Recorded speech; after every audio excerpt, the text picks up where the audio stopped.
Yo, what's good, what's good, what's good? So now we're about to move over to the next section. Jenni Wergin is going to be doing the Hyper Talk session. So please give a round of applause to her, please.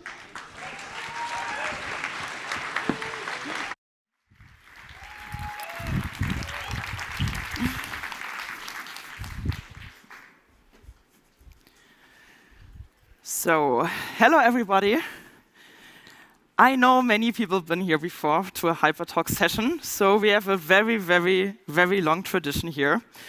And this is, I'm not explaining everything about the HyperTalks before we warm up, so please raise your hand if you've been to a HyperTalk before, so I can see how many know what's happening now. Do you know what's happening now? You will see. Yeah, exactly. I'm sorry, but it's a tradition, we have to do it. So,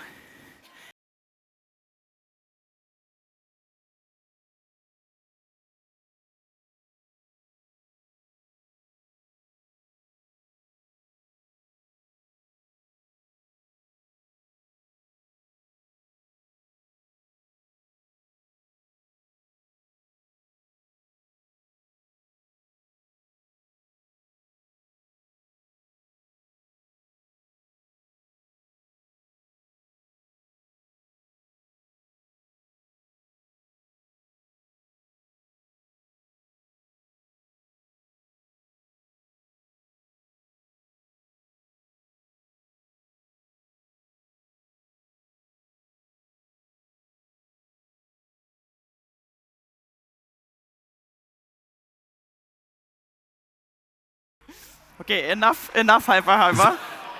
I'm sorry. But yeah, welcome to this year HyperTalks. That's me, obviously. I'm Jenni. I'm working for Thunderful and Head-Up. We are a publisher, a Swedish publisher. And what I do there is product management. And I know I get the questions very often, oh, Jenni, what's a product manager? So just 3 sentences. Product managers are your best friend in a company because I ensure that your vision is saved, that we go and produce together a very, very cool product that you know, and I will also connecting you with every other department. So that's basically my job. So enough about me. Sometimes I'm also moderating, as you can see. Last time is a long time ago because we had COVID in between, so I'm very, very honored to be welcoming you today on stage and also in the audience. So, some people know this guy. If you don't know, that's Lorenzo. Lorenzo, if you're watching, hi Lorenzo.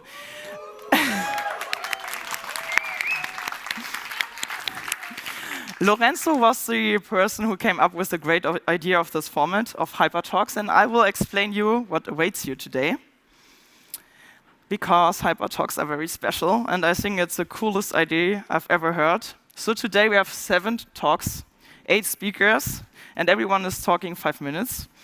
And the entire idea is they ask someone like me, hey, do you want to moderate it? And then I'm looking for different people who want to give a talk.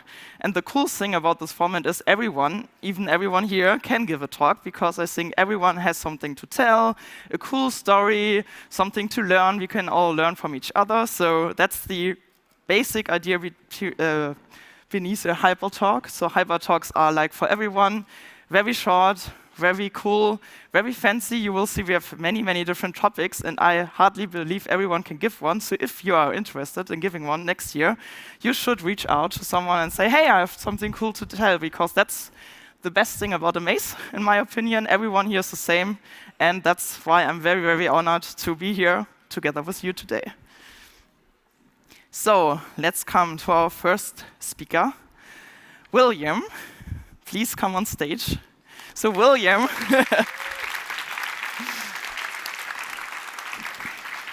William will talk today about Unity and Collab, a tale of overcoming hardship in the games industry. He is a senior game designer, very, very cool. He has also knowledge in project management, UI, UX. He was doing over 30 prototypes, I heard. What's very amazing.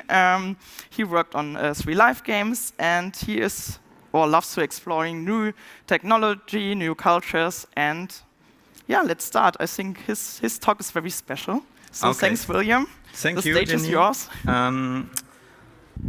Okay, clap. Thank you. All right. So not only you are sweating, I am, so we can share the sweat. All right. So, hello, amazing people, and so I'm really thrilled to do this hyper speech. It's the first time for me, and so thank you to Jenni and Amaze for organizing things like that. So today, yes, as Jenni explained, we'll navigate through the struggle of game creation, but how it can be lead to unity, friendship, and collaboration. Let's dig in. So, Berliners, long winter, right? Bit too long, yeah. So it was the toughest for me this winter, and it's really a harsh reminder. If we do a parallel, so on how it can be lonely, depressing, and doubting game development, and how to enter the game industry can be. So can be self-doubting, it can be overthinking, rejection, and gathering. It can really give this feeling of never being good enough. Right. So please raise your hand if you ever experience this feeling. All right. Oh, thanks. So now please keep your hands up if you ever feel this feeling. All right, thank you. So look around you. You're not alone. Me and others like you. It gives this feeling, yeah. Right, game and industry, but the cool thing is there is a big community out there, so you can gather, create game together, and that's what we will explore with some of the game I participate and design. So, yeah, I should push. Sorry. Always PowerPoint.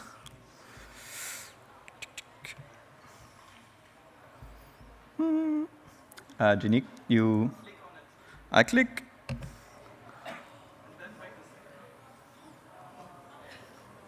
All right, thank you. Okay, it's a bit loud. So, so let's dig in my personal stuff. So I always wanted to propose in an original way. So, spoiler alert, she said yes, and it's been 2 years. Thank you. And as a game designer and a geek couple, I always think like, how can I do it? But just make a game, and it will be fun. So while being hopeless in game programming, I needed some people to help me realize this crazy idea. So there was Arte who created their first game jam, and I said, okay, that will be a really cool opportunity to create this game, meet people, and hopefully I meet a really cool team who are really thrilled to work on this project. And one amazing thing is like almost none of them work on games and never did a game jam before. And actually the sound designer is a really metalhead, and he has a group which is called Atlantic Chronicles. If you're into metal, really check them, they are really, really good. And he has to make a super cute music, so it was a really big challenge for him. And also, the game was actually really difficult to finish, and I almost failed my proposal because the text at the end was also really doubting. So some say I will think that, yeah, do you really want to marry it or what? But hopefully it all work out, and we had a cool project. Everyone was really happy about it. So it's maybe a cliche of the power of love, but I think games can also unite, and you can make great things, and we can lead to another. So that will be another project I will show you. Sorry about that. It's open already, or? Oh, no, sorry. Okay. No, spoiler, sorry.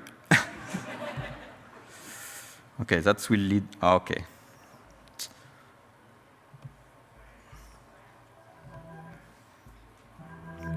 So hello, Arte again.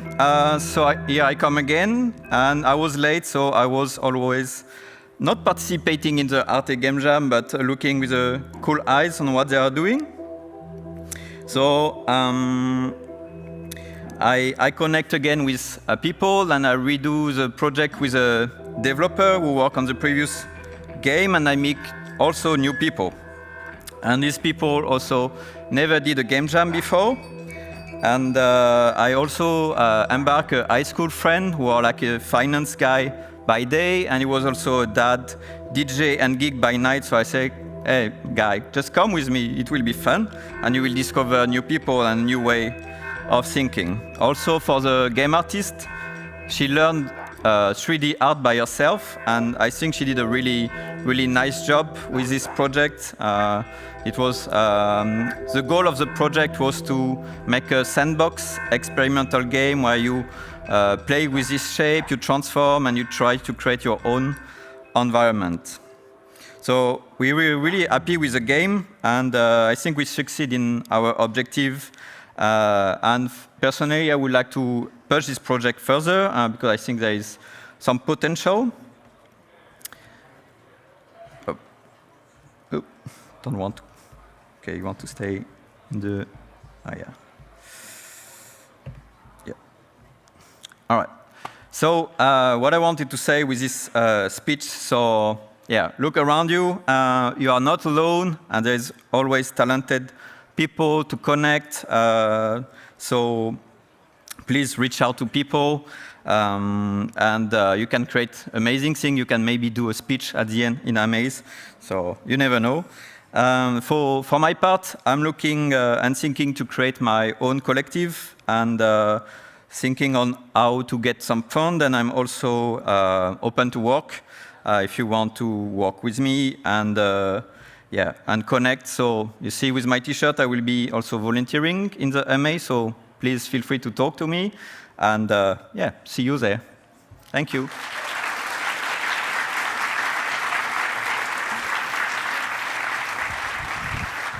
Thank you so much, William. Thank you. See you later.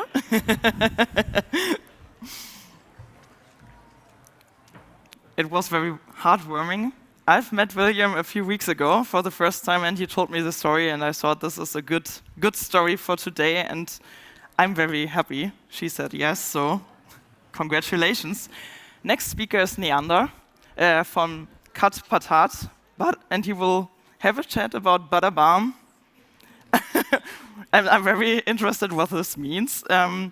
So welcome on stage. Cut Patat is a collective from Utrecht, so he's from the Netherlands. They are showing their game Better Golf very soon, and they are doing interactive installations, right? And Xperia games. So this. I'm very honored to meet you today, and you can start. The stage is yours. I just have to grab the time clock. Well.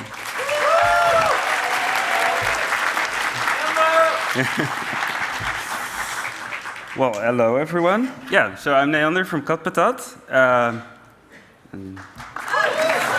So, well, we're at Amaze 2023. Hello. So yeah, this is our collective, Cut Patat. We're with the 4 of us now. We started with 3, but then Tituan decided to move to the Netherlands. And we started working more and more together, and we asked him to join the collective. Yeah, so it's me on the left, and then we have Tituan, Esther, and the weird-looking person is Lisa. And together, yeah, we make experimental games and interactive installations. So we're in the right in between games and art, and we really love to be there, although it sometimes is a struggle. And that's what I'm going to talk about today with Bada Beam. So yeah, this is one of the prototypes we made of drawing on people, and you can use your phone. It's the same technology as Bada Beam. Did people already play the game at the punk venue? Yeah? Raise your hands if you played it. Ah, awesome. Yeah, I saw 69 people were on the network at some point. So it was the perfect number. Yeah, we also make, we all have different disciplines. So I'm a programmer, but I also do hardware and other stuff. And like Lisa does most art, but also programming. Tito does really cool shader stuff, but also more editor things. And Esther is like on the hardware side, so she made these mechanical jellyfish, which are also, the idea was to make them also interact to people. Yeah, and we make like weird interactive things. So this is with motion tracking technology. So you can like manipulate a projection, yeah, and have like the Rorschach stains. And this is Lisa dancing. Yeah, we also made a dance game, more of on the game side. Yeah, these GIFs are really shit quality, but it works. And yeah, this is also using motion tracking, so you have to follow the characters on the screen, and it's really hard and really funny to see people struggle. We enjoy that. So yeah, I'm here to talk about Bada Beam, and Bada Beam is like a platform we created around projection mapped games. So Tituan has worked for more than 5 years in a projection mapping company, and we always had this thought like bridging the space between the digital world and the real world, and how we could do that. Like it's called the liminal space. We're really interested in this area. So we just started prototyping away, and yeah, we created some tooling to create levels. We thought about like what would be interesting to play on a really big wall. So this is one of the first public events we did with the golf game. It was in a climbing hall, and a climbing hall is like the perfect place to do this game, because there are really intricate objects. They have multiple sides, different corners, like the modules on them, and they become part of the level. Yeah, and the idea was like we want to make this in public, so it should be, what do you call it? People should be able to play it like really easily, like not have like 20 controllers lying around which you have to plug in or anything. And we thought like everybody has a phone with them. How can we make this easy? And like the first version, you had to type in the IP address of the computer you were connecting to. And like, it was 11 numbers or something. And people were like, how does this work? So we started iterating, and we had different controllers. So the one on the right is also an interface you have on your mobile phone, so you can draw stuff. The middle one is for the golf game we have now. And the left one is like a 2-button game, and you can play Snake, and you turn the snake left or right. Yeah, and like we've been developing this for 1.5 years now, I think, on and off, because we're a collective. We still have to earn money, and this was like a passion project for us. So it was not full-time 1.5 years, but we developed, and then we had public moments, and we gathered feedback from it, and we could improve on the interface and the connection. So nowadays, like you go to URL, and you have instructions, and you connect to our Wi-Fi network, and I do some domain hijacking to steal your internet connection and send you to the game. But it's really convenient, because you just refresh your browser and you're in. So yeah, this is on the left one of the setups we did for the one before. Yeah, you see my coffee on the ground. We definitely needed coffee. But just throw some stuff in the area and try what works with the wall we're projecting on. And that is really interesting. And on the top right, you see how the editor works. So we can double-click to create a polygon and just add points into the line. And then we can also say, is this a rainbow line? Is this a sticky line? You have a lot of options. And Tito has been working really hard on creating like a full-blown projection mapping system in Unity. So we don't need extra hardware or software to do like full projection. So we can hook up like 10 projectors and map them around the place we want to project on. And to do this, he also had to make a custom mouse system because like the mouse in Windows and Mac is mostly made for one screen or like a normal desktop alignment. But this time we want to also be on top and like on a projector on the back side. So he created that. It was really nice. Yeah. Yeah, so we have 2 games now because like Badabeam is a platform for creating games in the public space and to project on interesting walls. And yeah, we're looking for new ideas and people who would like to use these toolings to maybe develop games for big screens like this and interesting locations. Because yeah, we can put it everywhere where we have power.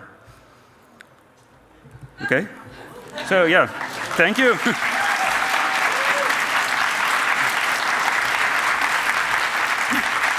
Thank you so much. Cool. We already spoiled for a second. The next speaker is someone I've met, I think 5 or 6 years ago, and I'm always looked up through because he has very strong and very good opinions. He will share some today. Welcome on stage, Alan Kudushio. Alan will today talk about decolonize your mind through games. What's a very, very important and very great topic. So thanks, Alan. He is the creative director and founder of Twin Drums, and he is working on Wagadu Chronicles. What's the first Afro fantasy MMO RPG? What's also very cool and super amazing. So please enjoy your time. Thanks, Jenny. Hi, everyone. So, okay. More clapping. Okay. So, hi, I'm Alan Kudicho. Fun fact, I just realized I changed my handle on Twitter and didn't change it here, so it's just Twitter and Alan Kudicho now. I'm a game developer based in Berlin, as Jenny said, working on an African-inspired fantasy MMO, the Wagadu Chronicles. Quickly, I'm curious to know a bit about you as well. How many game developers do we have in the room? Nice. People who play games? Lovely mixed audience. Yeah, awesome. I'm not shocked or surprised, but yeah, lovely. So, video games. We all play games here, or some of us make them. Also, you know what's going on now with Zelda, so I had to put this slide here, coincidentally. Wonderful part of our culture, you know, we're becoming more and more mainstream. Games are very important in our imaginary as a society. Even smaller games, you know, the way, the mechanics, the looks, they just have a big impact on the way we consume media and we live our societies. You know, music, visuals. I think it's becoming more and more visible in the last years how impactful and part of culture games are. I love that something like Amaze is really embracing the whole concept of art, games as one thing, because they are. You know, characters, stories, themes, and all of these come from our surroundings, just like all art and media. We're influenced by nature, for instance. It's interesting how clothing even changes. You know, you can tell I was born in Siberia probably by the clothing I have. You know, there's so much that can be influenced by your surroundings, by your history and your culture, and all of this goes into games, which I think is beautiful, right? And in some way, games are very much a reflection of all of the inputs that we have around us, our cultures, our environments. And I just like to describe this as a color palette. So I think as game developers, all of these influences are colors that we can use to paint paintings. These paintings are video games.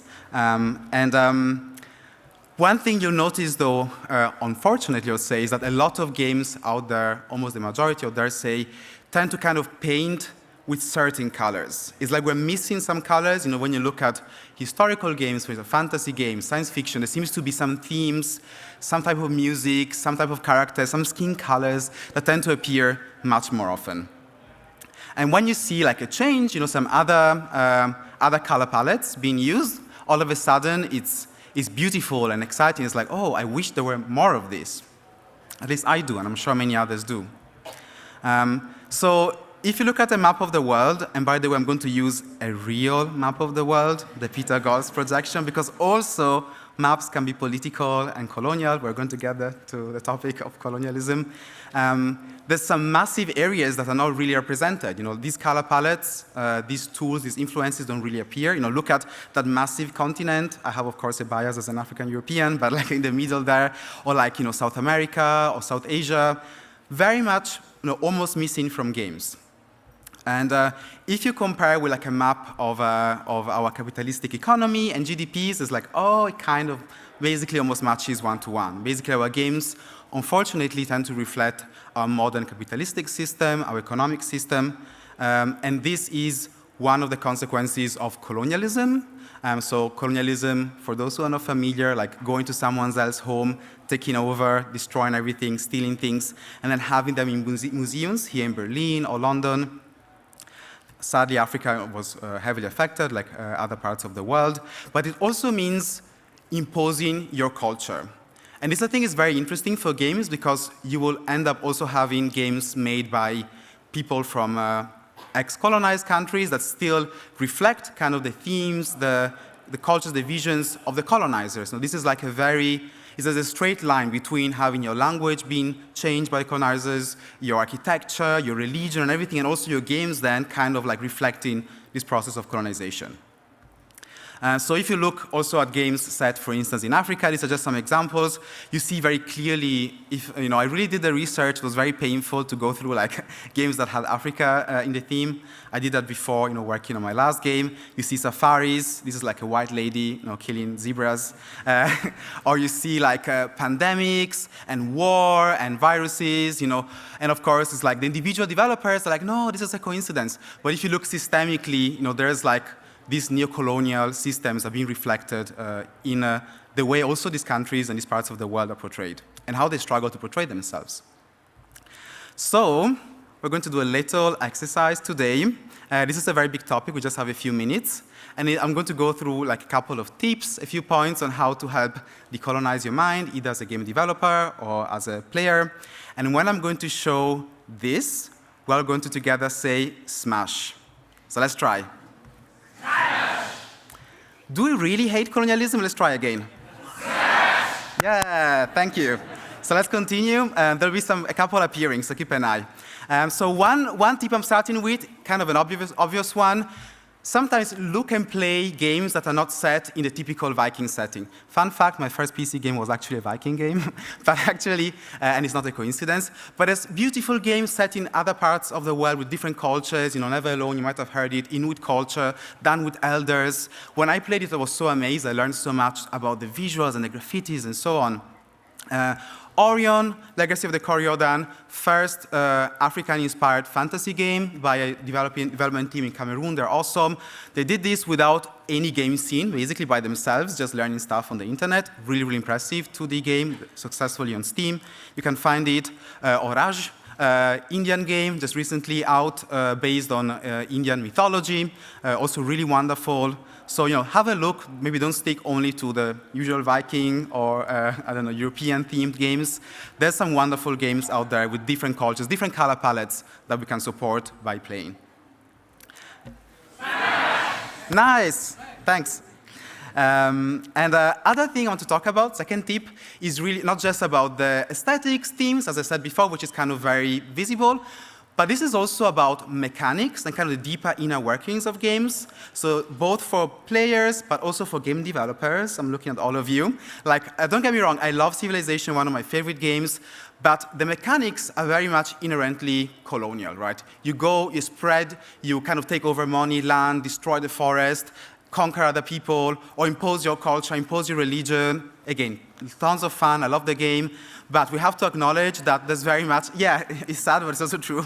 But like there are these deeply colonial kind of oppressive themes there. Also these barbarians that just mysteriously get destroyed. They're not really people, they're just kind of things going around and you kill them. And I think it's really good to sometimes be aware of this and kind of switch and try other games like Reigns that are about ruling but like balancing things and harmony.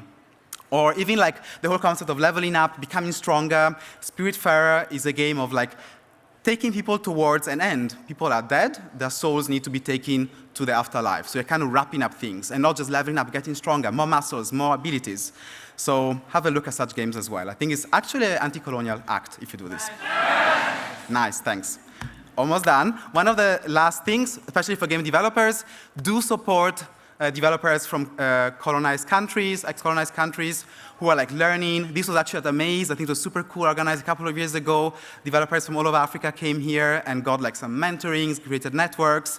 Look for them. There's some really cool mentoring programs out there. Offer yourself. It really makes a difference. Thanks.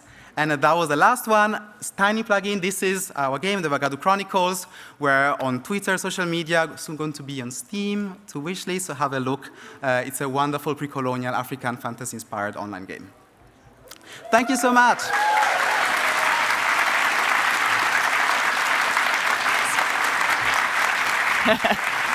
Thank you, Alan.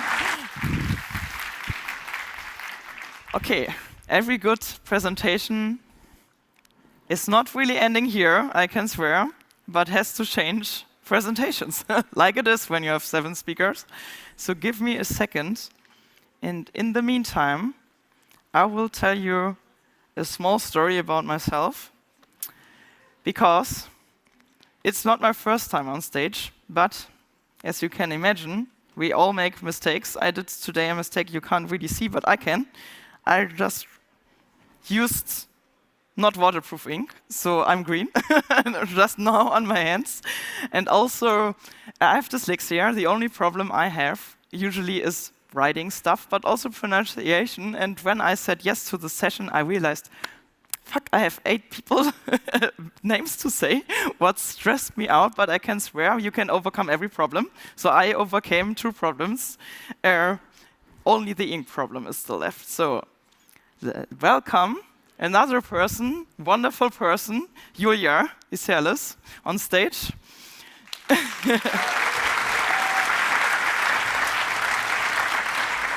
Hello, hello. Hey, hey. Julia's talking about VR is dead, long live VR. We will see if VR is really dead. She is a Berlin-based VR director, writer, and producer. I know her also for a longer time, so I know she has a big portfolio. I can't fit on my small card, but she did film take, so she has a film-taking background. She dives deep into VR production 6 years ago, so she is really long in the industry. She's a co-founder and CEO of Another World VR.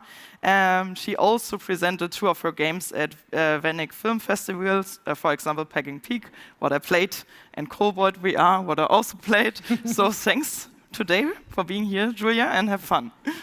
Thank you so much. So today we will speak about a claim that is as old as the Bronze Age. VR is dead. So let's just dive in a little bit into the history of virtual reality. We started many hundred years ago with imagination. But then take came into the game, and already in the 19th century, there already the first test with stereoscopy. However, the first actual headset was the Sensorama in 1956. So it was claimed that that's the cinema of the future. It was not. But it was basically the first VR booth set. So at the time, there were 6 films produced in stereoscopic form, and you could stick your head in this wonderful torture chamber, and there were smells, there were wind, there were sounds, and all was 360. So they produced 6 films, but that was it. Next comes 1968, the first virtual reality head-mounted display. And this is not something that I thought about, but it was actually called the Sword of Damocles. This is how the Sword of Damocles looked like, yet another torture instrument. So you were strapped basically to the ceiling, and however, there was tracking involved. Tracking if you really carefully move your head and not get electrocuted on the way. So this VR headset didn't work out, and probably back in the day in the 60s, there were yet a lot of press about VR being dead. However, VR survived. Because in 1985, the VPL Research Inc. released the very first consumer VR headset. And you would never believe it failed. However, our big moment came in the 1990s, where virtual reality made an appearance on Murder, She Wrote, my personal favorite series. And I think I also watched this episode when I was 4 or 5, and I would like to claim that this is when I fell in love with VR, but it wouldn't be true. So also in the same year, the first VR arcade opened its gates, which was called Virtuality. So basically it's almost the same thing as we know right now, is you sit in a car, you have a headset on, and you can experience, at that time, very bad graphics, very fast. So this didn't work out either. However, only 10 years later, the biggest innovation came, the cardboard. Not yet again, because actually the cardboard, I would say ruined the life of us VR game developers for a couple of years, because back in the day in 2016, when VR made another splash, a lot of people only tried out the Google Cardboard, which was absolutely terrible. And since then, they were very hesitant to actually try out any other VR headsets that are obviously, I would say right now, amazing. So with cardboard on the market, thankfully, the Oculus VR also came, and the HTC Vive and the PlayStation VRs and so forth. However, VR died yet again. And VR died so many deaths. VR cycle is dead. Nothing says VR dead more than the HTC Vive blog. Is VR dead? Oculus founder built a VR headset that can kill you. So many deaths. But then, 2016, Another World VR, my company, was founded. Sorry, I needed to bring that one in. That is my big plug. And with Another World VR, nothing changed a lot, but this was basically the point where I thought it makes sense to plug in my own company. So what we did so far in VR, and we will always stay in VR because the tech gets even better and better and better. And right now, what you can do in the headsets is have a truly immersive gaming experience. And there's just a lot of games out there, and I think VR should also have a much bigger part in gaming events, just in generally, not only in our niche VR events like here. So thank you so much, Jenni, for inviting me.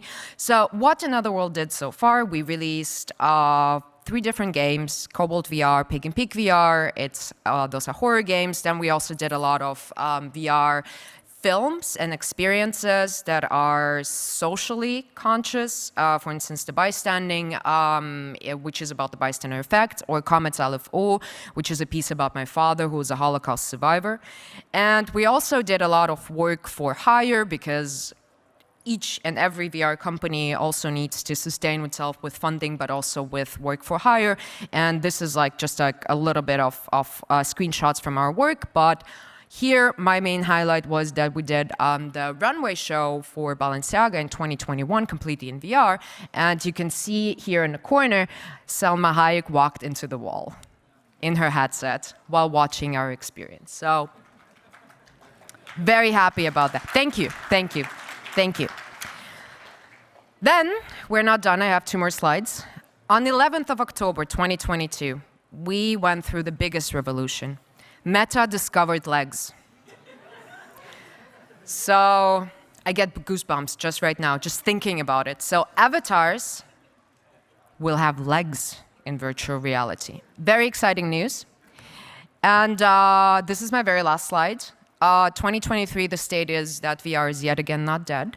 And I'm very sure that in the next couple of decades and hundreds of years, VR is going to die a couple of more deaths. However, in 2023, Meta made another groundbreaking discovery. There is a correlation between sales and quality.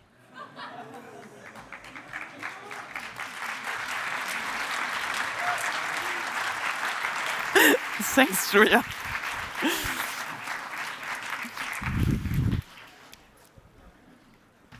So now we know VR will die a few times more, but VR will never be dead. So the next speaker is someone very close to me because she's my colleague. And you will see, if you paid attention before in the other presentation, I've stole our logos from her because I couldn't find the original ones. So yeah, I'm a thief. Sorry, Julia, I stole something from your presentation and put it on my own one. But welcome, Julia Kenny.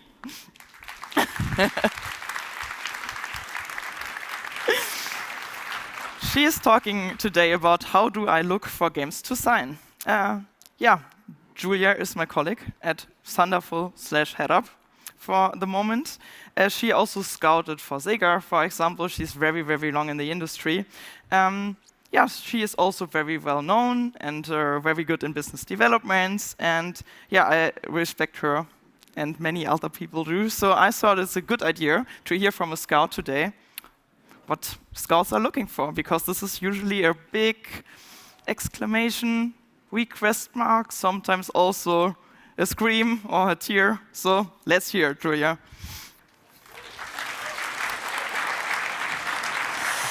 Hello.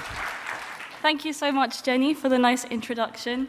I just wanted to stop before I start and say that if you ever want to surpass any Fitbit ambitions you have, wait for a talk and you'll get so many active minutes, you won't believe it.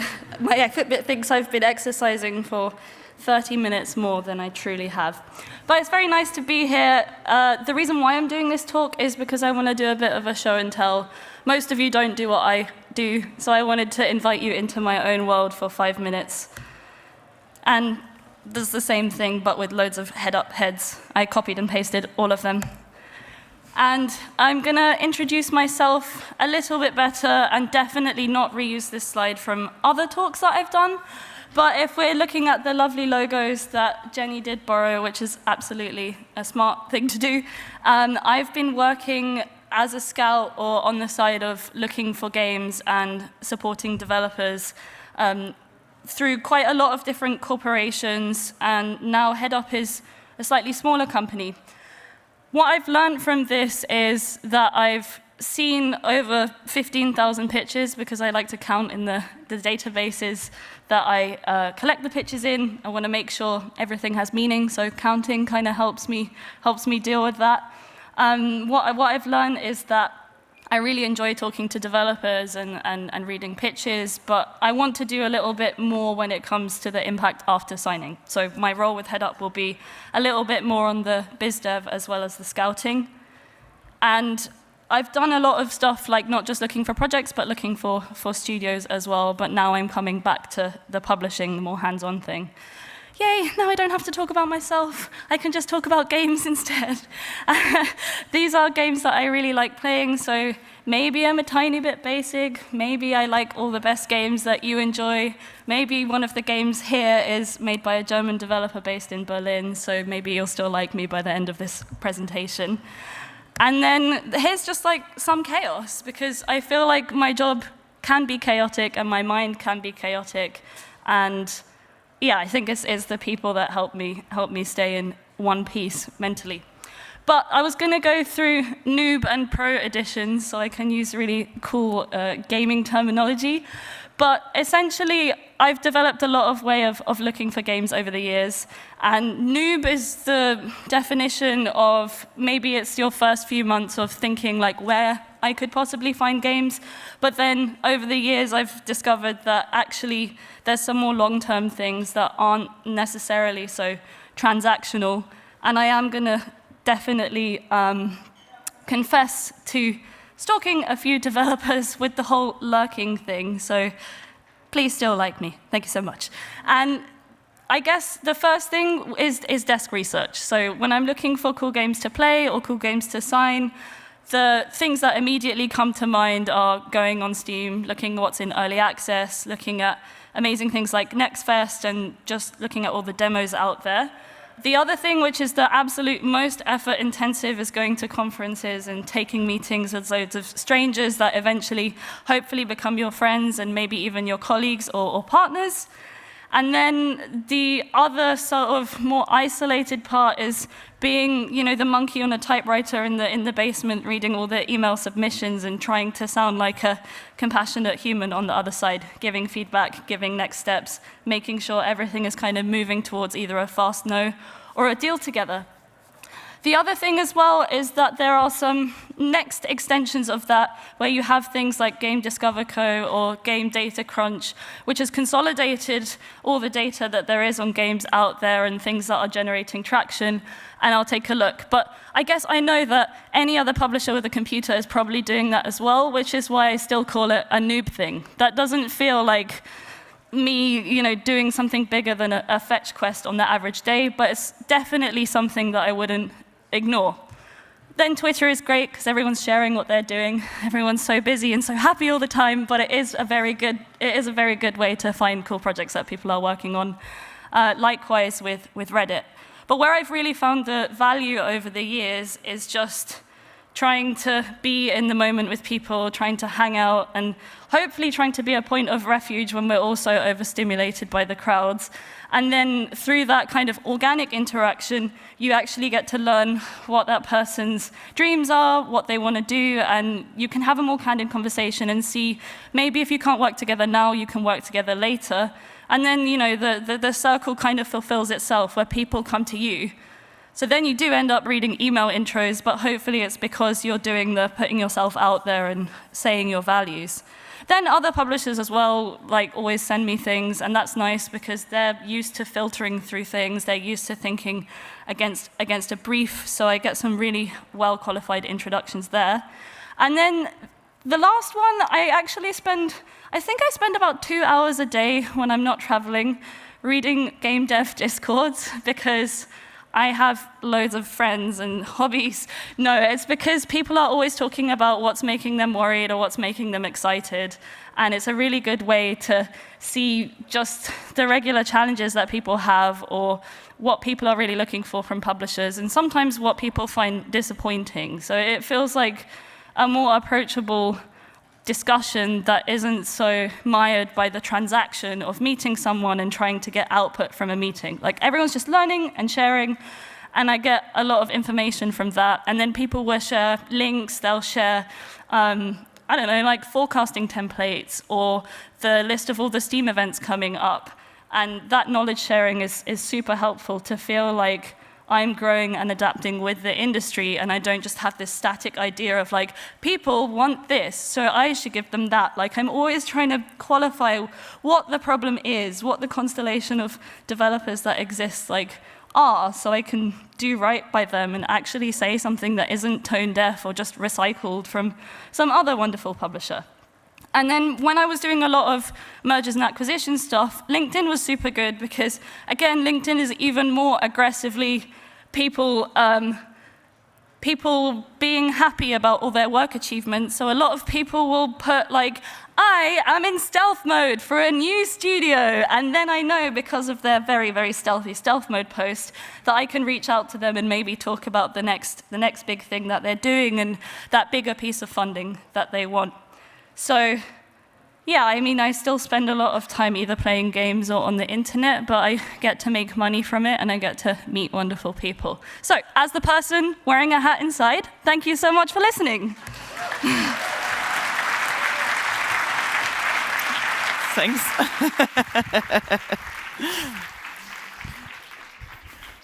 So, Ivan McGill and also Pablo San Gregorio giving a talk together was always exciting because let's see how you can two-person talk in 5 minutes, but we will see.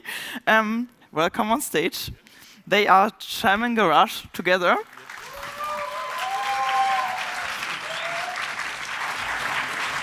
And they talk about narrative cartography. Let me just say one sentence about your company. So it's a narrative studio which aims for brew the essence of storytelling and explore new experimental ways of expressions.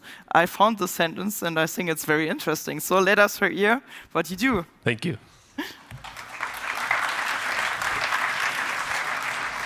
Hi, everyone.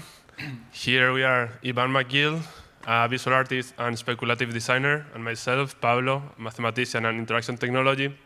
And together we have this weird symbiosis called Shaman Garage. We call ourselves narrative studio, but yeah, because we like to tell stories as everyone in here. And today we are going to talk about narrative cartography, that is our findings from comic theory and how to apply it to game design. Okay, so the first time that when you think in comics, it could be, for example, this kind of page of Asterix Obelix, or a page of Tantan, or maybe superhero comics. And this is like a very traditional approach for comics, and it seems really like a storyboard. It could be easily translated into any kind of movie of animation. But on these days, there's a lot of weird comics going on. The comics scene is very weird, and in a lot of countries, there's a huge bubble of independent artists doing very weird comics. Here in Germany, there's a lot of people doing cool stuff. I will bring to you some examples of colleagues of mine from Spain. This is, for example, Cynthia Alfonso or Roberto Massó. And those comics, for example, I think they are not that easily translatable to a comic or animation. They are more an own language, okay? There's not like a small piece of another medium, another bigger medium, okay? This is an example of my work, for example, a little bit of self-promotion.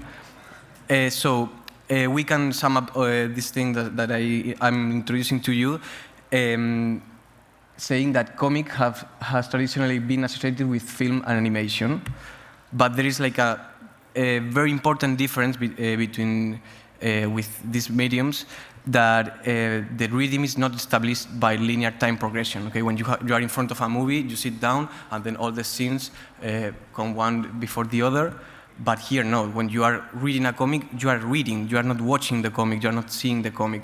Okay, and in this reading, the reader is who decides how much time it's investing in each, for example, in each panel, and it's the author who is designing this path. Okay. Yeah. So we know that films and animation offers us a framework to linear time storytelling, but here, from comic perspective, we want to take a look into architecture, mainly talking about how the space can lead us through the story. We have spaces to go. You came all the way here through the gallery. You didn't stay that much, even if there are games there. You came straight here, and now it's the space to stay. You are sitting here, enjoying. So this difference of space can confront a path, a rhythm that we see, for example, in the comic, the difference of the vignettes, how it guides the reader to spend more or less time to manage the rhythm. So, okay. To analyze this way of reading, this way of management, time and space, as we read them, we want to analyze the way that we read stuff. Okay, in my case, the way I have been taught how to read, it's from up to down and from left to right. No? Yeah. Okay. A bit dyslexic sometimes. So if you frame any image, this could be a page, a text, or it could be any kind of image. You are not going to think about it, but you are going to read it like this. But if you frame this single image, you are going to make a different path. Okay, you are going to make a different way of reading, of course. So if in these frames you have different compositions, different shapes, darker inks in some part, more heavy a contrast in some other parts, or for example, a very strong perspective. All these resources, they are going to also guide your eyes. And for example, if you also add a text, this in the case of comics, this is a unit of the comic that it is when the author wants you to really go through that part. It's when you open a page, even if it's very weird, and you found some text, you are definitely going to the text first, because it's what you have learned, no? So this path that you create when you read a comic, it's this weird concept that we are trying to explain and to use it in other media, and we call it the form of narration, but it could be called, I don't know. So also we can think in stories, in storytelling, as a path. Okay, you are going from point A to point B, and in the meanwhile, you change something. The main character changes, and the villain doesn't change. For example, there are like some storytelling laws, no? And you can complex this process as much as you can, no? Yeah. So this looks more like our language now. Still, we can see a little character there, and this is the journey that character will make. But still here, we apply this theory of little chunks of point of interest, little checkpoints that we don't want the player to miss. So as the comic shows us how to guide the eye through the page for the story, we, as game developers, visual artists, or anyone who wants to tell a story in this digital setup, our tools is the environment. So, what? Ring, ring. So, yeah. So, we offer you this perspective to think about how the environment, little elements conform a little path. Think about the rhythm, how to stay, where to go fast. And yeah, so we can offer players their own experience to manage the time and rhythm in our stories and make their own journey around experience. Yeah. So that's Thank you so much.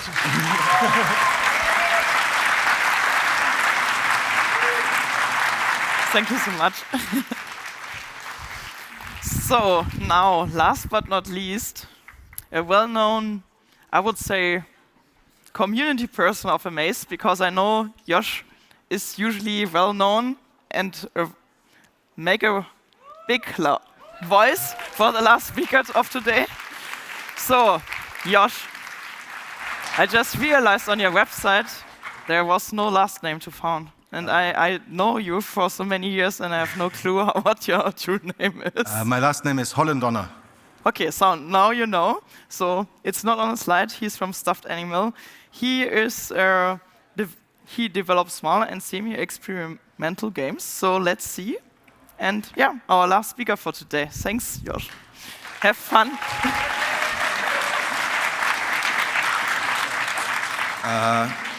I like good game design. I think it's really good when a game is good. It's just like very nice. Like, you know, like when you play it, you feel good, and that's like a positive experience. It's what we need in our lives. It's like it's really hard to maybe it's just something that I feel for myself. But I really like games to be good, and so it's a huge problem. Sometimes games are bad, and it hurts me because it could have been good, and then probably somewhere in the process they accumulated some flaws. Like, being bad is usually directly related to having flaws. If you want to make a good game, you have no flaws. It's kind of easy, but it's also very hard to understand, you know? So we have good games and we have bad games, and I could go on and I could talk like this for hours, and I would never say anything, because the terms good and bad have no nutritional value. They mean nothing without context. 100% context dependent. So the goal of this talk is to get you to stop using those words in a creative context. Never use good or bad game design again. I implore you. It physically hurts me. So I have to take a stop here. There's no slides. I'm just talking. There's no malfunction. I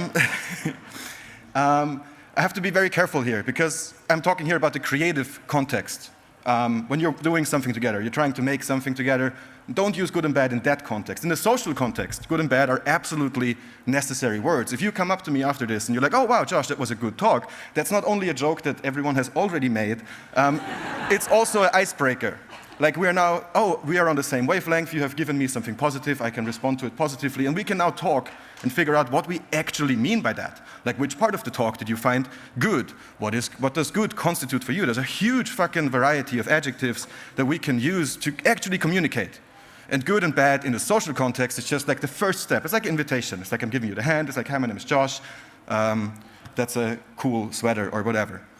In a creative context, overuse of the terms good and bad, reliance on the terms good and bad to describe what your coworkers or your colleagues are doing, it's like it will reach around your neck and it will choke you and it will drag you down a dark road of death, doom, and despair. Like I've seen this happen to people. Like actually, like that's why I'm genuinely upset with that term. It's a stupid kind of like language war, but whatever. I've seen people like really hurt by getting the feedback, oh, this is not good, make it better, and then being left alone at their computer. What the fuck does that mean? Don't ever do that. We have seen the worst example of this recently in the Double Fine documentary, which you should all watch. It's like 30 episodes of like actual game development. And for the first 22 episodes, they constantly say, oh, this level is not good, you know, make it better. Oh, we will make it better later. Why is the stuff not good? We will just improve our process. There's an incredible lack of adjectives in the first 22 episodes of that documentary. And then, you know, at some point they actually do start talking to each other instead of just presupposing their own personal taste and being like, hey, I think the Mario movie was pretty good, so we should do something like that. But I enjoy it because I'm like a 5-year-old child or because I'm like a super high adult in the cinema. It's like completely different ways of enjoying the Mario movie. And that kind of context dependence is what makes it such an absolute death in a creative context. So please, be more precise. Games can be absolutely anything. We've seen it here. They can be like long and short, or like levels can be like too wide, or like you lose yourself in the architecture too much. There's always very, very specific problems that you're just coating over if you say that the game is good or bad. So please, never forget to ask in a creative context. In a social context, just be a normal human. In a creative context, never forget to ask, what do you mean when you say good? Thank you.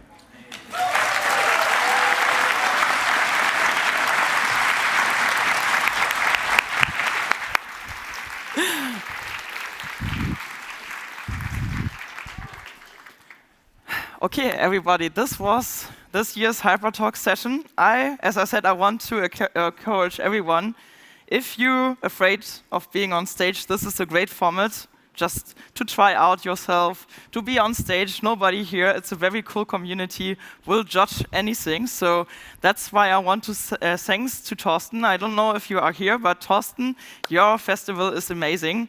I'm very glad I can be part of this year, and I was part of it for many, many years in a kind of sneaky way. But yeah, thank you so much. This is your festival because I am celebrating all of you and your creative minds. Also, all the people who are here and enjoy playing games and not making themselves. This is totally fine. Please talk to the people. If you have questions to the amazing speakers, you can go and then enjoy the rest of Amaze. Thank you so much.